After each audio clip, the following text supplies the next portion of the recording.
Welcome back to the Science for Sleep channel. Take a slow, deep breath. Tonight we are drifting into the quiet world of exoplanets, those distant planets circling stars far beyond our own sky, where glass can fall like rain and entire worlds glow in deep, silent colors. If this journey helps you relax and fall asleep, consider liking and subscribing to support more calm, science-filled nights. Now let's begin with exoplanets. There is a planet where it rains glass. Not soft rain, not cold rain, but tiny sharp pieces of glass flying through the air at 9,000 kilometers per hour. This planet is called HD 18973b, and it sits very close to its star, close enough that the heat builds up to extreme levels. The sky there is a deep, electric blue, but that blue comes not from peace or calm, but from the tiny silica particles that fill the atmosphere. Silica is the same material we use to make glass here on Earth. But on this planet, the wind moves so fast that those particles become weapons, cutting through everything in their path. Therefore, no rock, no metal, no material we know of could survive on the surface for long. The planet looks almost beautiful from a distance, glowing blue against the darkness of space. But everything about it is violent and fast and sharp. Scientists discovered this not by visiting it, but by studying the light that passes through its atmosphere from millions of kilometers away. That light carries information, like a message written in color. Therefore, by reading that message carefully, we can learn what the air is made of, even on a world we will never touch. It is one of the most studied exoplanets in history, and yet it still surprises researchers. Every time we look more closely, it reveals something new. A world that rains glass reminds us that planets do not have to follow any rules we expect. The universe builds worlds in ways our imagination can barely follow. There is a planet made almost entirely of diamond. It is called 55 Cancri E, and it sits about 40 light years away from Earth, orbiting a star that is slightly smaller than our Sun. When scientists first discovered it, they expected it to be similar to Earth, rocky and familiar, but the measurements came back strange. The planet is twice the size of Earth and almost 9 times heavier. Therefore, whatever it is made of must be incredibly dense and hard. Studies of the star it orbits showed that the star is very rich in carbon, much more than our own Sun. Therefore, scientists concluded that the planet itself must also be rich in carbon and under the extreme pressure of its own weight. That carbon would be compressed into diamond. Not a diamond you could hold in your hand, but an entire world of it, layer after layer going deep into the planet's core. But even this incredible place is not peaceful. The surface temperature reaches over 2,000 degrees Celsius, enough to melt most metals. Therefore, any diamond on the surface might actually flow like a slow, burning river. The planet is also locked to its star, meaning one side always faces the heat and one side always faces the cold. But even knowing all this, the image stays with you. A world of diamond, glowing in the heat of its star, spinning slowly in the dark, completely alone. There is a planet where the temperature reaches over 4,000 degrees Celsius. That number is so large it is hard to understand at first. But to give it meaning, consider that the surface of our own Sun sits at around 1,500 degrees. Therefore, this planet, called Kilt 9b, is almost as hot as a star itself. It is a gas giant, much larger than Jupiter, and it orbits its star at an incredibly close distance, so close that it completes one full orbit in less than 2 days. But the star it orbits is also unusually hot and bright, pouring enormous amounts of radiation onto the planet every second. Therefore, the atmosphere of Kilt 9b is being slowly destroyed, with gas escaping into space like a tail trailing behind it. Scientists believe that one day, far in the future, this planet may lose its atmosphere completely, but for now, it glows with a heat that no solid surface could survive. Molecules that exist everywhere else in the universe simply fall apart in the atmosphere of this planet, because the heat breaks them before they can form. Therefore, the chemistry there is completely unlike anything we know. It is a planet that burns, quietly and endlessly, in a part of the galaxy most humans will never see. And yet we know it is there, turning slowly impossibly hot in the silence of deep space. There is a planet where it rains iron, but this rain does not fall during a storm the way we imagine rain on Earth. On this planet, called WASP-76b, one side always faces the star and one side always faces away. The side facing the star is so hot that iron, which is a solid metal here on Earth, turns into gas and rises into the upper atmosphere. But then that iron gas drifts slowly toward the night side of the planet, where the temperature drops. Therefore, when it reaches the cooler air, it turns back into liquid and falls as rain. Iron rain, falling slowly through the dark side of a planet, in complete silence, far from any sun. Scientists discovered this by studying the light of the planet very carefully as it moved across its star. The light changed in tiny ways that revealed what was happening in the atmosphere. Therefore, even without sending a probe or a spacecraft, we could read the story of iron falling through an alien sky. The planet is about 640 light years away, so we will never see this with our own eyes. But the thought of it is extraordinary. A dark side of a world where metal falls from the sky like soft rain, gathering slowly on whatever surface lies below, building up over millions of years into something we cannot even begin to imagine. There are planets that orbit two suns at the same time. This is not science fiction. These planets are real, and they are called circumbinary planets. One of the most well-known is Kepler 6b, discovered by the Kepler Space Telescope. When scientists first found it, many of them paused in quiet amazement, because for decades this kind of planet had only existed in stories. But there it was, a real world, orbiting two stars at once. Therefore, if you were standing on its surface, you would see two suns rising and setting at different times, sometimes together and sometimes apart, painting the sky in colors and shadows that no human has ever witnessed. But the orbit of this planet is not simple. It has to balance the pull of two different stars, which means its path through space is more complex than the path of Earth around the Sun. Therefore, the length of its year and the pattern of its seasons would be unlike anything we experience. Some days would be flooded with double light. Other days, one sun might set before the other rises, creating a brief, strange darkness in the middle of the day. The planet itself is cold and gaseous, not the kind of place where life as we know it could survive. But that is almost beside the point. What matters is that it exists.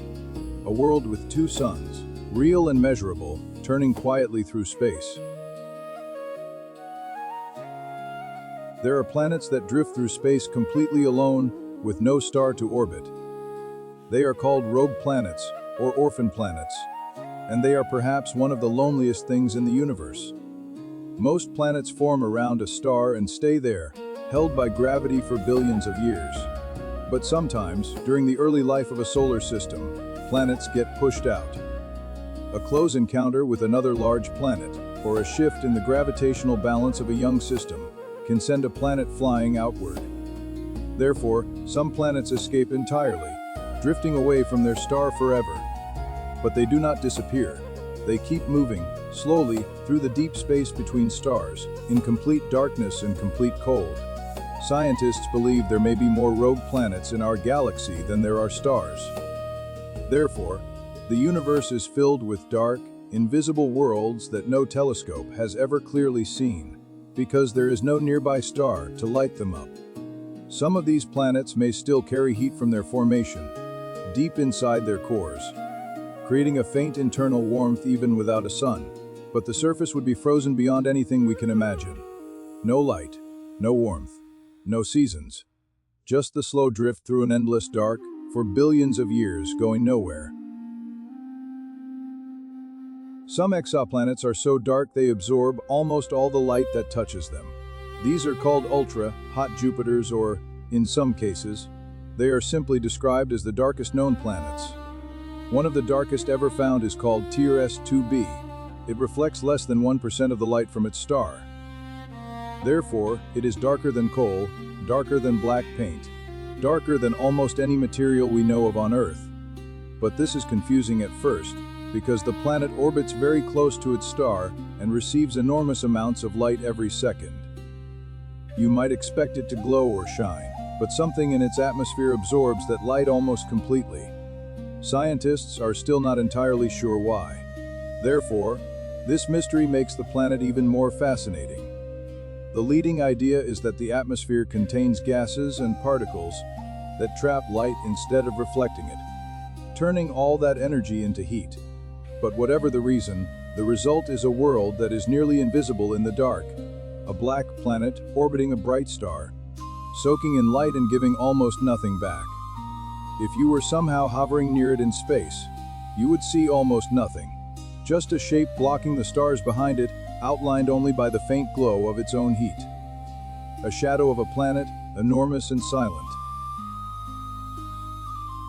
There is a planet that completes a full year in just 18 hours. Its name is ORPHAN, and it sits so close to its star that the distance between them is smaller than the length of some stars themselves. To complete an orbit in 18 hours means this planet is moving at an extraordinary speed, racing through space in a tight circle that never slows and never changes. But moving this close to a star has consequences. The gravity of the star pulls on the planet constantly, stretching and squeezing it in a process called tidal heating. Therefore, the inside of this planet is likely churning with enormous heat and pressure, like a world that is slowly being torn apart from the inside. The atmosphere is also being stripped away, layer by layer, blown into space by the star's radiation. Therefore, this planet is not growing, it is shrinking, very slowly, over millions of years. Scientists estimate that eventually, if nothing changes, the star's gravity will pull the planet in completely. But that will take far longer than any human civilization can imagine. For now, ORPHAN keeps racing, turning its endless circles in 18-hour years, burning and shrinking and moving in a part of the universe that has never known stillness. Some exoplanets are older than our entire solar system. Our Sun and its planets, including Earth, formed about 4.5 billion years ago. But the universe itself is nearly 14 billion years old. Therefore, there was a very long time before our solar system even existed, during which stars were already forming, living, and dying. And around some of those ancient stars, planets formed too. One of the oldest known exoplanets is called PSR B60 2026b, and it is estimated to be about 12.5 billion years old. But this planet does not orbit a normal star. It orbits the remains of two dead stars, a pulsar and a white dwarf, locked together in a slow dance at the center of a globular cluster. Therefore, this planet has survived the death of two stars and kept going. It has been drifting in space since the universe was only a fraction of its current age. But it is still there. Scientists call it Methuselah, after the oldest person in ancient stories. The idea that a planet could exist for 12 billion years, through the death of stars and the slow cooling of the universe, is almost too large to hold in the mind. And yet it drifts on, ancient and quiet, in the dark. Some exoplanets have rings far larger than the rings of Saturn. Saturn's rings are one of the most beautiful things in our solar system, stretching out hundreds of thousands of kilometers from the planet. But Saturn is not unique. There is a planet called Jada 4007b, sometimes called Super Saturn, whose rings are so enormous that if it replaced Saturn in our solar system, the rings would be visible from Earth with the naked eye. They would cover a piece of the sky larger than a full moon. But these are not delicate rings made of ice and dust. They are enormous structures, thick and wide, possibly containing enough material to eventually form moons. Therefore, scientists believe we may be watching this planet in an early stage of building its own collection of satellites, the way Jupiter and Saturn built theirs billions of years ago. But the scale is almost impossible to picture. Rings that stretch 170 times farther than Saturn's own rings, surrounding a world we have never seen up close. Therefore, what we think of as extraordinary, like Saturn's rings on a clear night through a telescope, might actually be a small and quiet version of what some planets carry with them through the universe, vast, silent, spinning rings that stretch for millions of kilometers in the dark. There is a star system with 7 planets, all of them about the size of Earth, all of them orbiting the same small, quiet star. This system is called TRAPPST-1, and it sits about 40 light-years away from us. When scientists first found it, they expected maybe 1 or 2 planets. But as they kept looking, the number grew. 3, 5, then 7. Therefore, TRAPPST-1 became one of the most studied systems in the history of astronomy, because never before had we found so many Earth-sized worlds in one place. But what makes it even more remarkable is that 3 of those 7 planets sit in the zone where liquid water could exist on the surface. Not too hot, not too cold, just the right distance from their star for oceans, rivers, and rain to be possible. Therefore, scientists around the world turned their best telescopes toward this system, hoping to find signs of atmosphere, signs of water, signs of anything familiar. The planets are so close to each other that if you stood on one of them and looked up, the neighboring planets would appear in the sky larger than our own moon appears to us. They would not be tiny dots of light. They would be worlds, visible and close, hanging in the sky like quiet neighbors. But whether any of them carries life is still unknown. What we know is that TRAPPST-1 is the closest thing we have ever found to a system that could, in some way, feel like home. 3 of the 7 planets of TRAPPST-1 sit inside what scientists call the habitable zone, the region around a star where conditions might allow liquid water to exist. But finding a planet in the habitable zone does not automatically mean it has water, or air, or life. It means only that the temperature could be right. Therefore, scientists had to look deeper, studying the light that passes through the atmospheres of these planets during the moments when they cross in front of their star. But the results so far have been both exciting and humbling. Some of the planets appear to have thin atmospheres. Others may have lost their atmospheres entirely, blown away by the radiation of their star over billions of years. Therefore, the question of whether any of the TRAPPST planets could support life remains open, and honest scientists will tell you they simply do not know yet.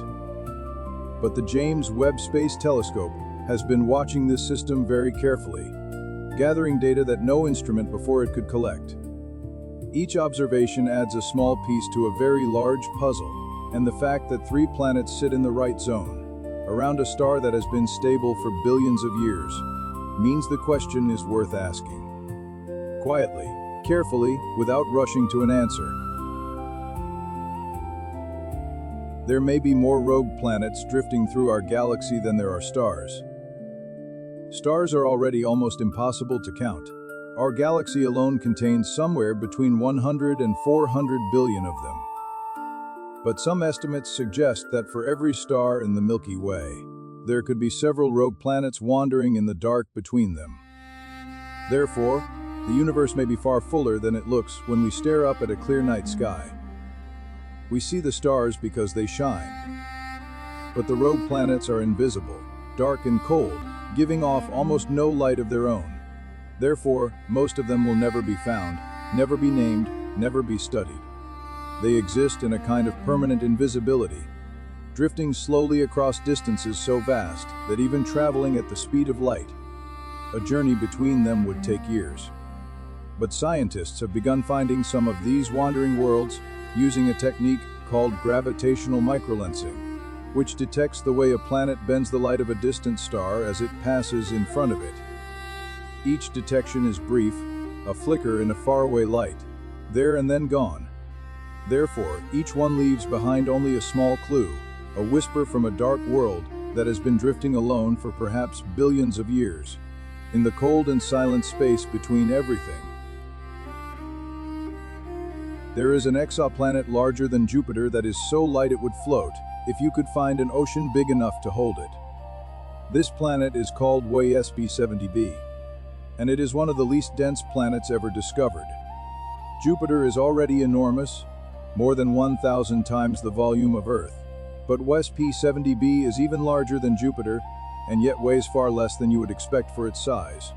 Therefore, its density is lower than water, which means that in theory, it would float.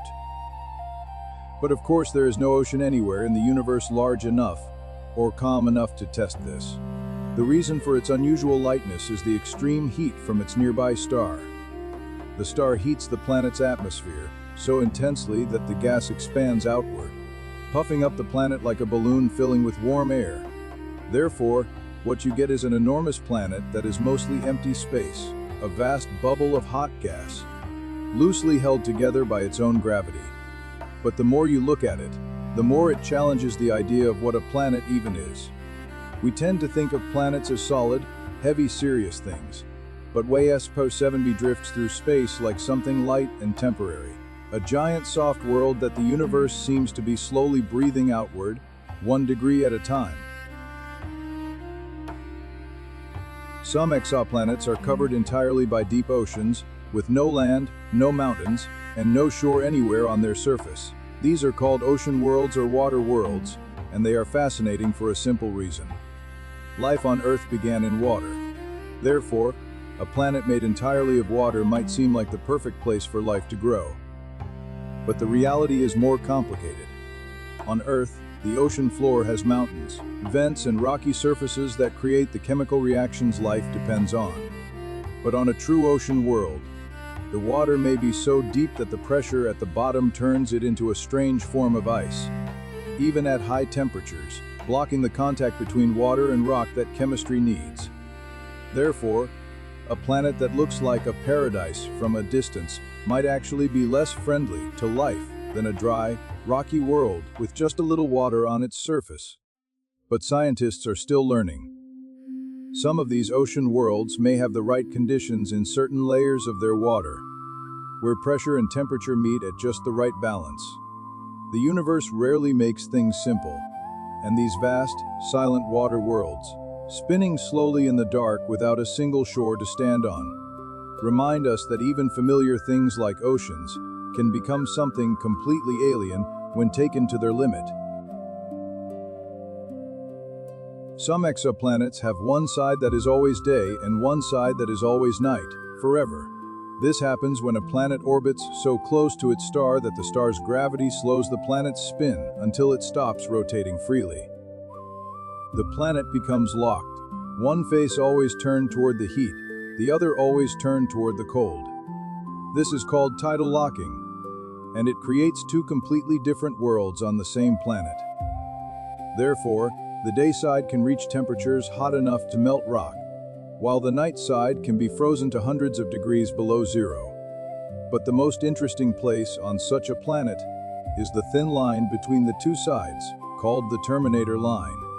Along that line, the temperature might be somewhere in between, not too hot and not too cold, with permanent twilight stretching from pole to pole.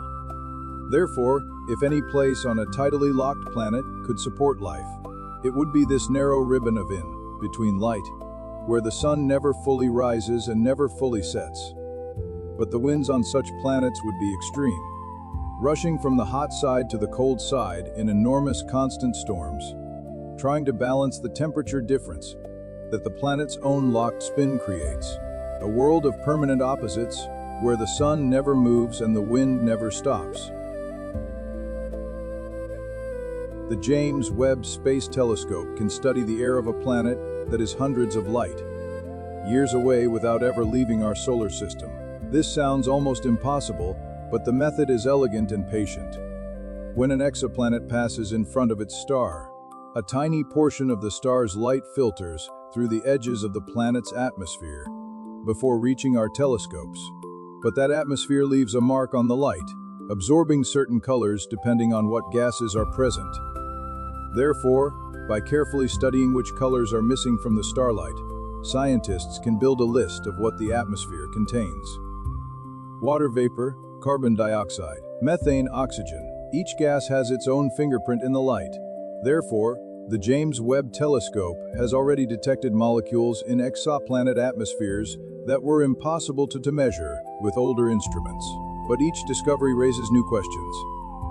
Finding water vapor does not mean finding life. Finding carbon dioxide does not mean finding life. The hard truth is that no single gas proves life exists on another world. Therefore, scientists look for combinations, for patterns that would only make sense if something living were producing them. It is slow, careful work, done from a telescope floating alone in space, reading the faint light of distant worlds one color at a time. Water vapor has already been found in the atmosphere of exoplanets far from Earth. This is not a guess or a theory. It is a measurement. Scientists have detected the chemical signature of water molecules in the air of worlds that orbit other stars. But detecting water in an atmosphere does not mean that world has oceans or rivers or rain the way Earth does. It means only that water exists there in some form, as gas, drifting high in the air of a planet that might otherwise be completely inhospitable. Therefore, the discovery is both exciting and careful. It opens a door without walking through it. But the door itself is significant. For most of human history, water beyond Earth was only an idea. Therefore, finding it, even as a faint trace in the air of a planet we will never visit, changes something about how we understand our place in the universe. It means the ingredients are out there, spread across the galaxy in atmospheres and oceans and frozen into the surfaces of worlds we have barely begun to explore. The universe is not dry and empty. It carries water with it, across billions of light years, in the air of planets that have been turning quietly in the dark long, before any living thing on Earth ever looked up and wondered if it was alone.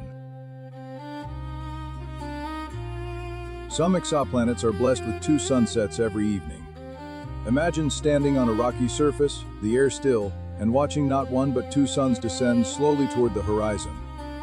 One slightly larger, one slightly smaller, or both about the same size, depending on the system. Their light mixes in the sky, creating colors no painter on Earth has ever needed to imagine. But the 2 suns do not set at exactly the same time. Sometimes one lingers long after the other has gone, casting a single colored light across a sky that was briefly lit by 2. Therefore, the transition from day to night on these planets is never the same twice. The angle changes, the timing shifts, the mix of colors varies depending on where the planet is in its long, complex orbit. But no human eye has ever seen this. No photograph exists. What we have is mathematics, careful measurements of light and gravity, that tell us these sunsets are happening right now, at this very moment, on worlds 40 or 60 or 200 light years away. Therefore, there is something quietly moving about that thought. That somewhere, at this exact moment, 2 suns are setting over a silent world. The sky is changing colors that have no names in any human language, and there is nobody there to see it. The sky above an exoplanet orbiting a red dwarf star would look nothing like ours. Red dwarf stars are the most common type of star in the galaxy. They are smaller and cooler than our sun, and they burn with a dim, reddish, orange light instead of the bright yellow, white we are used to. Therefore, a planet orbiting a red dwarf would receive a very different kind of light, and its sky would reflect that. Instead of the blue sky we see on Earth, the sky there might appear more orange, or red, or even a deep reddish purple, depending on the thickness of the atmosphere.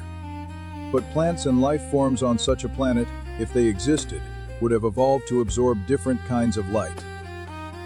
Therefore, instead of the green plants we know, life there might be black or deep red, using every bit of the dim light available to survive. But there is another challenge. Red dwarf stars are often very active when young, sending out enormous bursts of radiation that could strip away the atmosphere of nearby planets.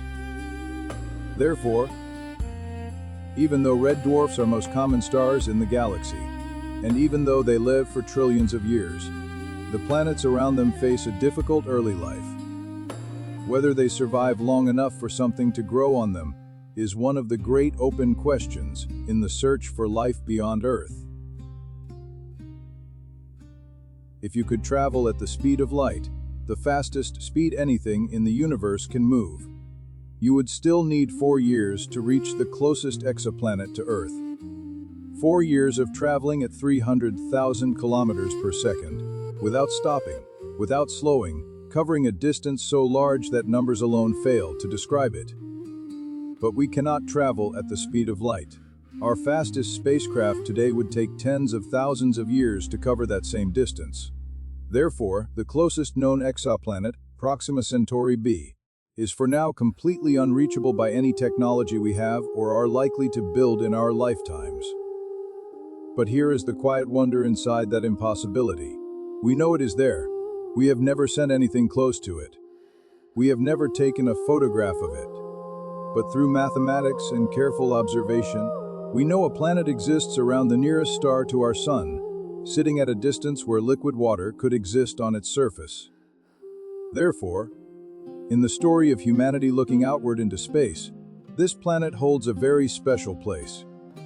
Not because we can reach it, but because it is the first step, the nearest neighbor. A world that has been there all along, circling quietly around a small red star, waiting patiently in the dark while we slowly learned enough to notice it was there. The light we used to study exoplanets left those worlds years, decades, or even centuries before it reached our telescopes. When you look at a star in the night sky, you are not seeing it as it is now. You are seeing it as it was when that light began its journey. The same is true for every exoplanet we have ever studied. Therefore, all of our knowledge about exoplanets is actually knowledge about the past. We are reading old messages, sent long ago by worlds that may have changed, or cooled, or lost their atmospheres in the time it took for their light to find us. But this is not a flaw in our science. It is simply the nature of a universe so large that even light needs time to cross it. Therefore, there is something deeply contemplative about this idea. Every image, every measurement, every discovery we make about a distant world is a kind of archaeology, digging through time using light as our shovel. But the past we are reading is real. Those gases were really in that atmosphere. That iron really was falling through that sky. It happened. We are just receiving the news late. The way a letter sent from very far away finally arrives long after it was written, still carrying the truth of the moment it was sealed. The James Webb Space Telescope floats alone in space, about 1.5 million kilometers from Earth, doing something that no instrument in human history has ever done before. It gathers the faintest possible light from the most distant possible sources and turns it into information we can read. But its role in the study of exoplanets is perhaps its most quietly extraordinary purpose. Before James Webb, we could detect exoplanets and measure their size and orbit, but we could not rid their atmospheres with any real precision. Therefore, entire worlds could be identified and yet remain almost unknown. James Webb changed that.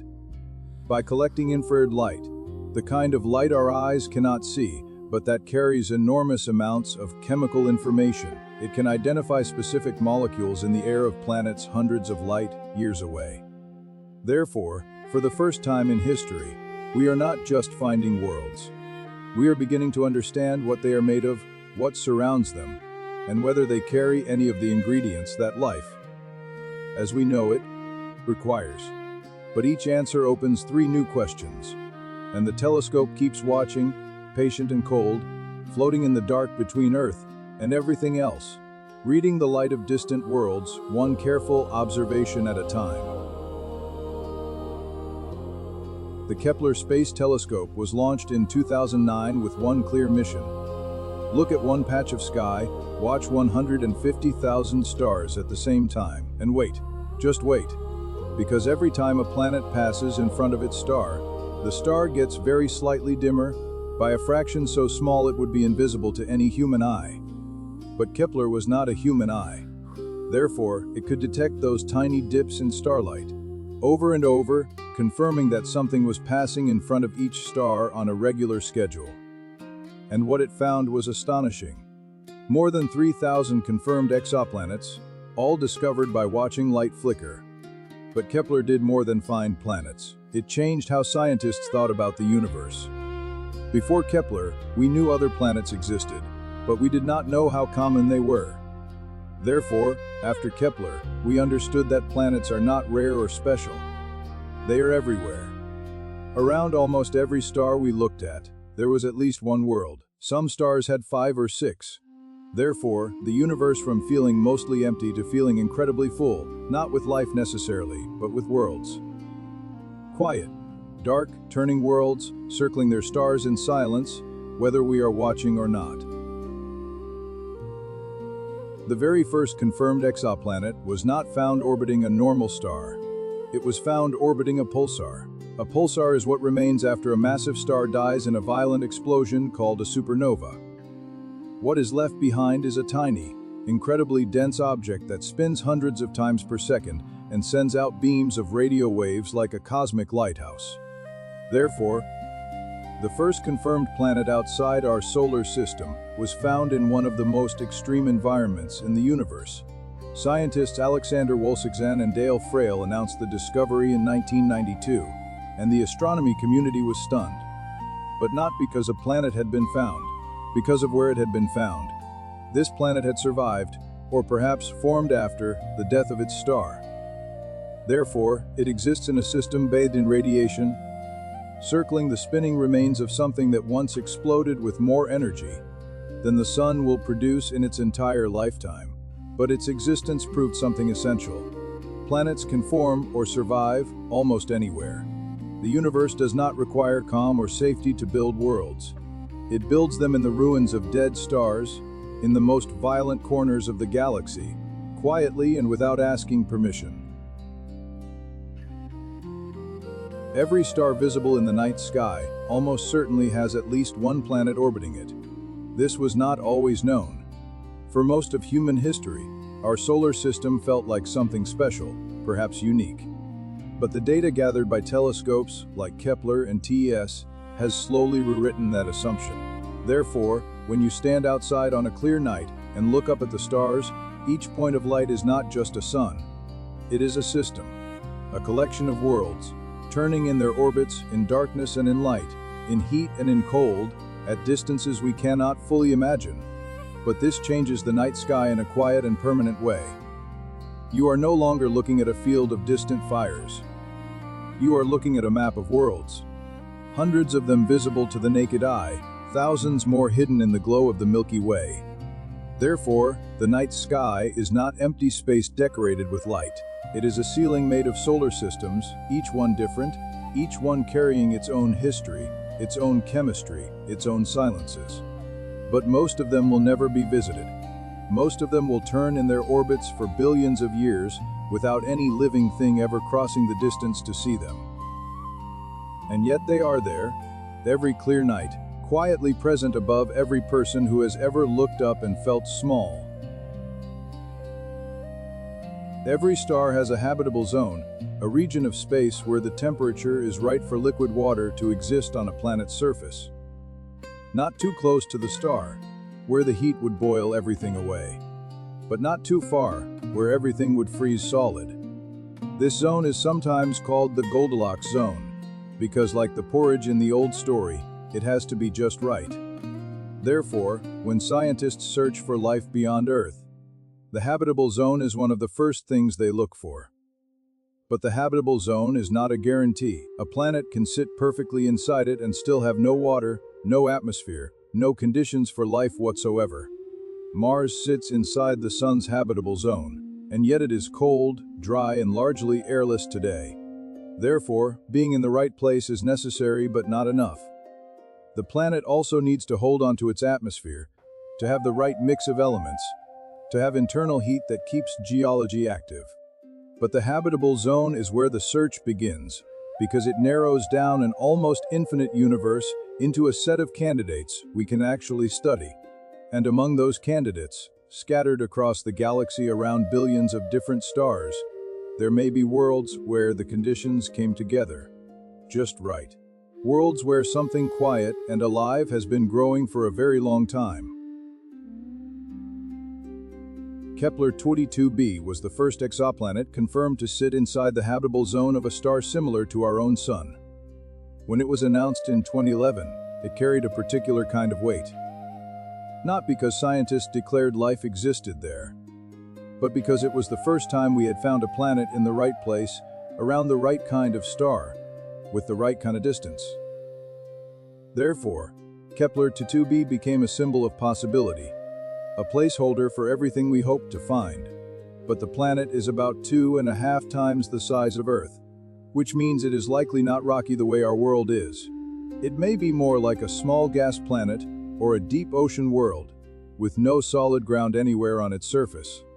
Therefore, even the most promising candidate we had found at the time came with questions and complications.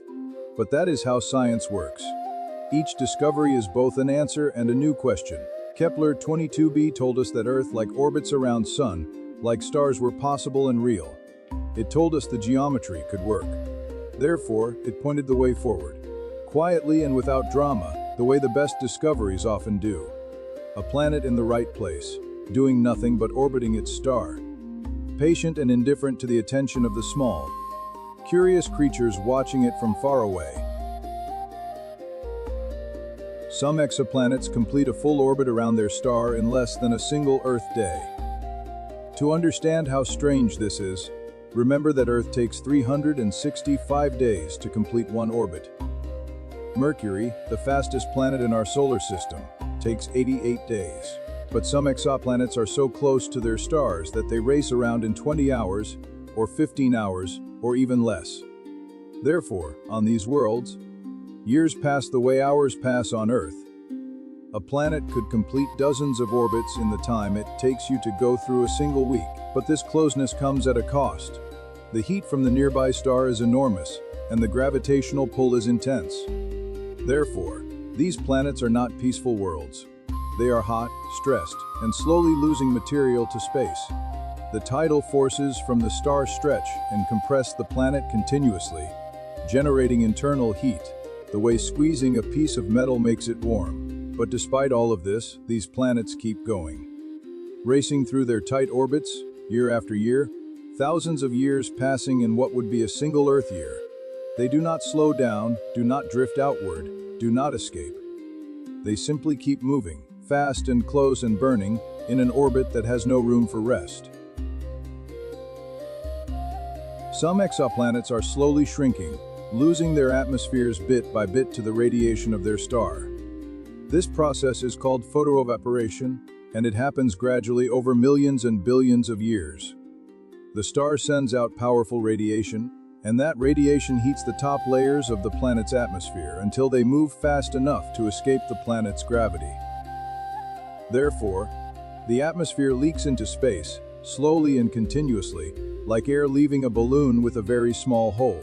But this process shapes entire categories of planets over time. Scientists have noticed a strange gap in the sizes of known exoplanets. There are many planets slightly smaller than twice the size of Earth, and many planets slightly larger than twice the size of Earth, but very few planets exactly at that size. Therefore, scientists believe photoevaporation is carving that gap, stripping medium-sized planets down until they fall below a certain size threshold. But this also means the planets we see today are not the same as the planets that formed billions of years ago. They have been changed by their stars, worn down by light and time. Every planet carries the history of its star written into its atmosphere, or into the absence of one. A slow, quiet erosion happening across the galaxy, one molecule at a time, in the patient and indifferent dark. Some exoplanets follow orbits so stretched and irregular that they swing wildly close to their star, and then drift enormously far away, like a slow pendulum crossing enormous distances. On Earth, our orbit is nearly circular, which is why our seasons change gently and predictably. But on a planet with a highly elliptical orbit, the experience would be completely different. Therefore, as the planet swings close to its star, temperatures would rise dramatically. Ice would melt, oceans would warm, and the sky would fill with thick clouds and violent storms. But then the planet would move away again, slowly drifting back out into the cold. Therefore, what follows the heat is a long, deep freeze, lasting perhaps centuries as the planet travels through the far end of its orbit far from any warmth. Life on such a world, if it existed, would need to survive both extremes. But perhaps it would. Life on Earth has surprised us with its ability to endure heat, cold, pressure, and darkness. Therefore, a world with wild seasons is not necessarily a dead world. It is simply a world where the rhythm of life would move to a very different clock, one that counts not months but centuries, swinging back and forth between fire and ice in a slow, enormous arc through the dark. There are exoplanets that take thousands of Earth years to complete a single orbit around their star. These are planets that sit at enormous distances from their suns, in the cold outer reaches of their solar systems, moving so slowly that a single year on their surface would span the entire history of human civilization many times over.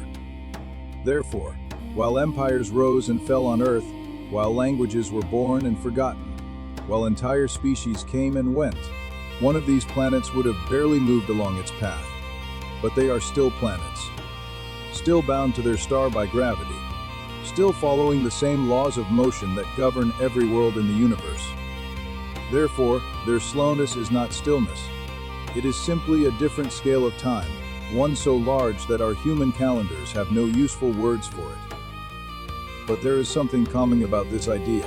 A planet moving so slowly that its year contains all of recorded human history inside a single season. A world where nothing rushes, where the star is a faint, distant warmth, barely brighter than the other stars in its sky. Where cold and silence are not temporary conditions, but the permanent texture of existence. Moving, always moving, but so slowly that from any human perspective, it might as well be standing still. Some exoplanets complete their orbit in less time than it takes you to get through a single day.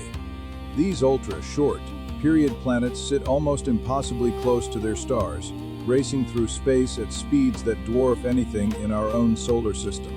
On these worlds, the concept of a year has almost no meaning the way we understand it. Therefore, while you sleep through one night on Earth, one of these planets might complete 2 or 3 full trips around its star. But this speed is not freedom. It is the result of being trapped in an extraordinarily tight gravitational grip. The closer a planet is to its star, the faster it must move just to avoid being pulled in. Therefore, these planets are not racing because they are powerful. They are racing because they have no choice. The star holds them close, and the laws of physics demand that closeness be paid for in speed. But even in this extreme circumstance, these planets persist. They have been racing like this for billions of years, completing billions of orbits, wearing through time in a blur of heat and motion. And from far away, they are nearly invisible, tiny and fast. Detectable only by the faintest flicker, they leave in the light of their star as they pass. Exoplanets that sit far from their stars exist in a permanent deep cold, where temperatures drop far below anything recorded on Earth. These are worlds where the air itself, if any remains, may have frozen and fallen to the ground long ago.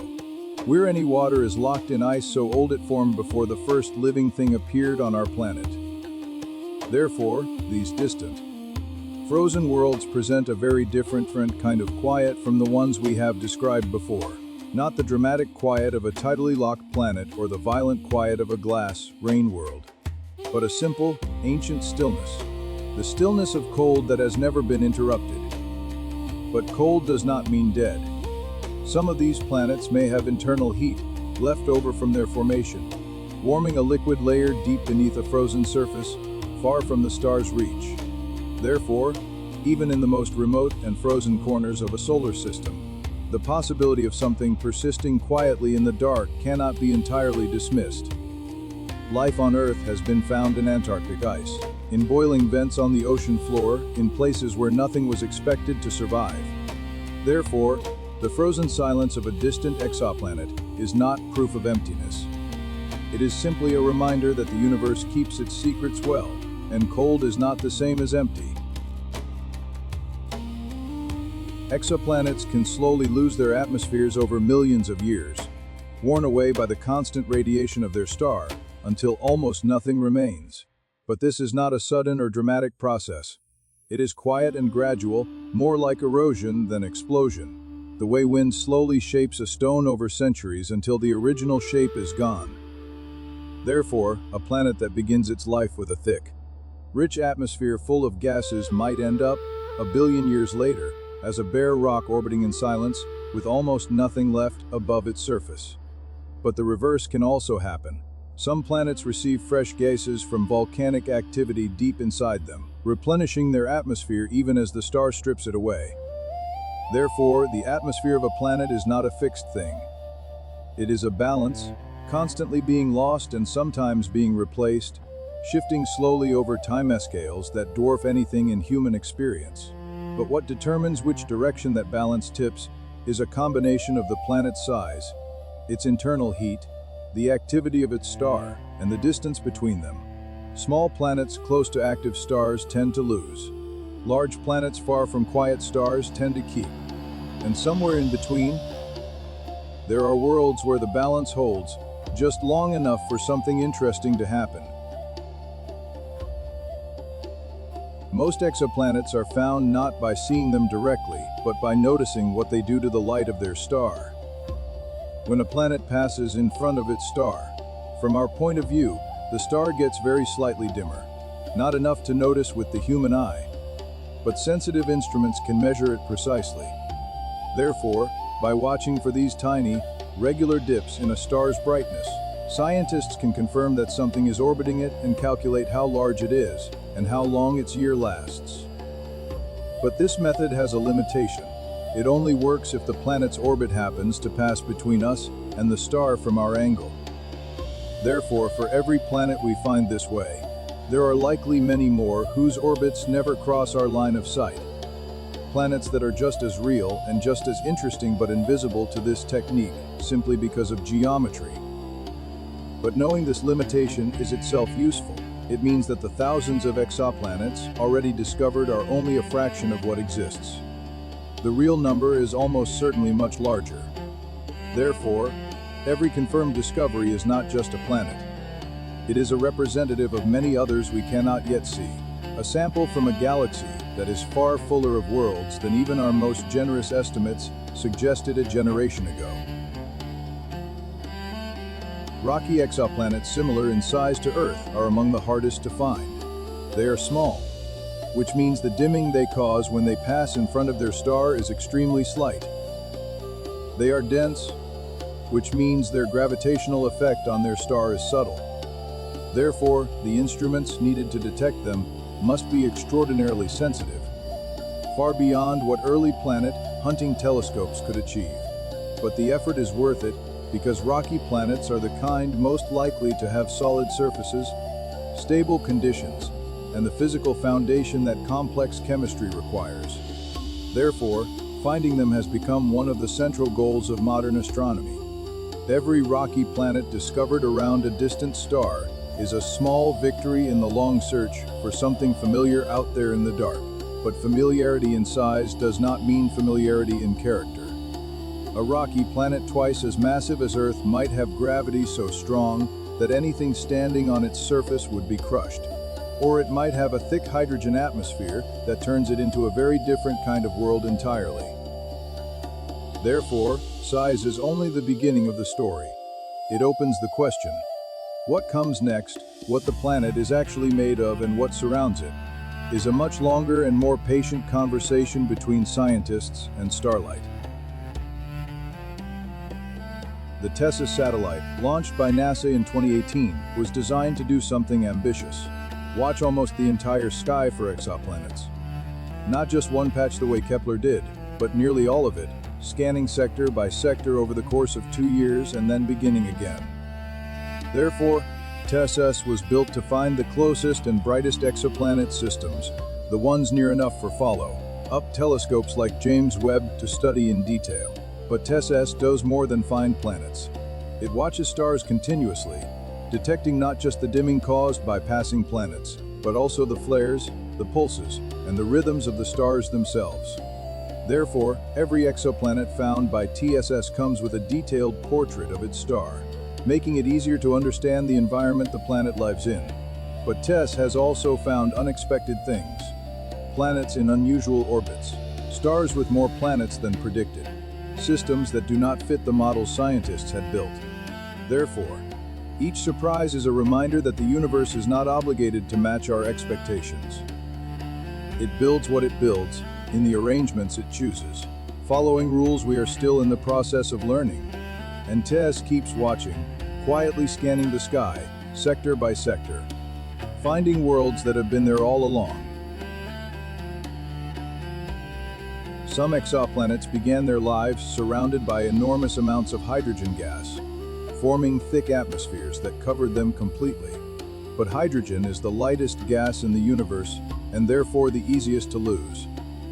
When a star shines its radiation onto a young planet wrapped in hydrogen, that gas heats up and rises, and eventually the lightest molecules at the top of the atmosphere move fast enough to escape into space.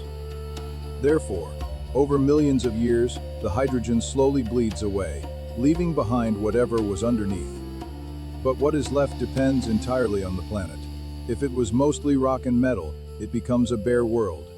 If it had water mixed in, it might become an ocean world once the hydrogen is gone. If it had heavier gases like carbon dioxide or nitrogen, those might form a new, thinner atmosphere over time. Therefore, the planet we see today is rarely the planet that formed at the beginning. It has been shaped and reshaped by billions of years of interaction with its star, losing some things, keeping others, changing slowly in ways that no single lifetime could ever witness.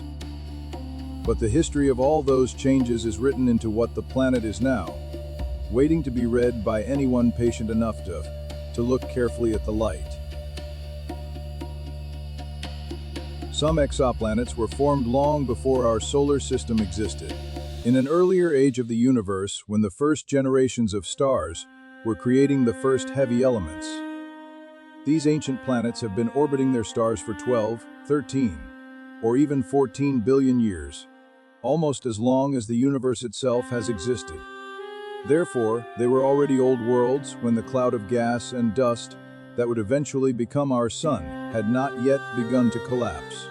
But what would such a planet be like after all that time? Its star has likely changed, growing older and dimmer, altering the conditions on the planet's surface over billions of years. Therefore, whatever conditions existed when it formed are almost certainly gone now, replaced by something older and quieter, shaped by the slow passage of an almost incomprehensible amount of time. But these ancient worlds are not just curiosities.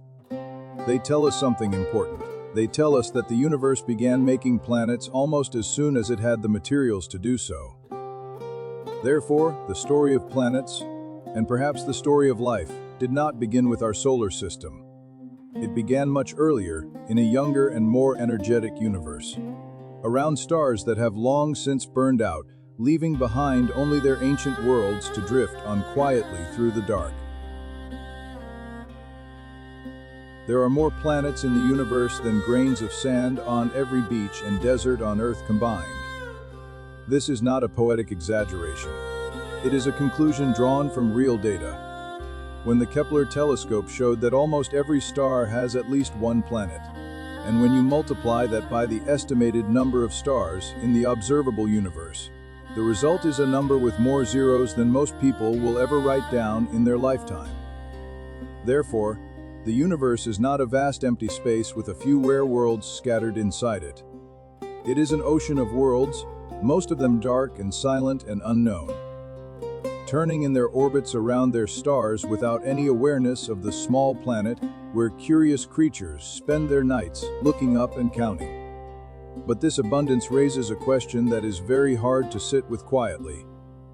If there are more planets than grains of sand on Earth, and if even a tiny fraction of them have the right conditions for life, then the silence we hear from the universe becomes one of the deepest mysteries we have ever encountered. Therefore, either life is far rarer than the numbers suggest, or the universe is full of it, and we simply have not yet learned how to hear it. Both possibilities are extraordinary, and both of them are worth holding gently in the mind as you rest. Every exoplanet ever discovered has been given a name made of letters and numbers, a catalog entry in a list that grows longer every month. Names like Kepler 45b or TOI 7039b. They are not romantic names. They do not suggest anything about the worlds they describe, but each one is an address, a precise location in a vast and largely unmapped city. Therefore, behind each dry sequence of letters and numbers is a world with its own history, its own size, its own sky, its own relationship with its star. But some planets have also been given proper names, voted on by people around the world through campaigns, organized by the International Astronomical Union. Therefore, a planet that was once known only by a code might also carry a name from an ancient language, a name with meaning and sound and feeling. Names chosen by ordinary people who looked up at the sky and wanted to give something distant and unreachable a name worth saying. But whether they carry a code or a name, all of these worlds share one thing: they exist. Quietly and indifferently, far beyond any human reach. Doing nothing but moving through space in the orbits they have followed for millions or billions of years, whether anyone names them or not. The NASA Exoplanet Archive is a public database where anyone with an internet connection can look up every confirmed exoplanet ever discovered, the size of each planet, the length of its year, the temperature of its star, the distance from Earth, all of it available, organized, and free. Therefore, for the first time in human history, the knowledge of other worlds is not locked away in universities or observatories. It is open. A person sitting quietly at home can call up the details of a planet 400 light years away and read what its atmosphere might contain. But most people never do this. Most people go through their entire lives without once looking up the name of a world beyond our solar system. Therefore, there is something quietly remarkable about the fact that this knowledge exists and waits patiently, like a library that is always open, full of worlds that have never been visited and may never be, but that are nonetheless known, measured, and recorded. But knowledge does not require action to be meaningful. Sometimes it is enough simply to know that those worlds are there, that their details have been carefully written down, and that the door to them is always open for anyone who wants to look. Some exoplanets are called super-Earths, a name that sounds powerful but means something quite specific. A super-Earth is a rocky planet larger than Earth but smaller than Neptune. Therefore, it sits in a size category that does not exist in our own solar system. We have small rocky planets like Earth and Mars, and we have large gas planets like Neptune and Uranus, but nothing in between. But the universe makes these between worlds all the time. They are actually one of the most common types of planet found around other stars. Therefore, our solar system, which for centuries felt like the standard model of how a planetary system should look, turns out to be unusual in not having any. But this raises an interesting question. What are super-Earths actually like? Are they more like a very large rocky world with a thin atmosphere? Or more like a small ocean world covered in deep water, or something else entirely? The answer depends on the specific planet. Some are dense and rocky. Some are wrapped in thick gas. Some may be covered in water so deep that the pressure at the bottom creates a layer of strange high-pressure ice. Therefore, the name Super-Earth tells us the size, but not the story.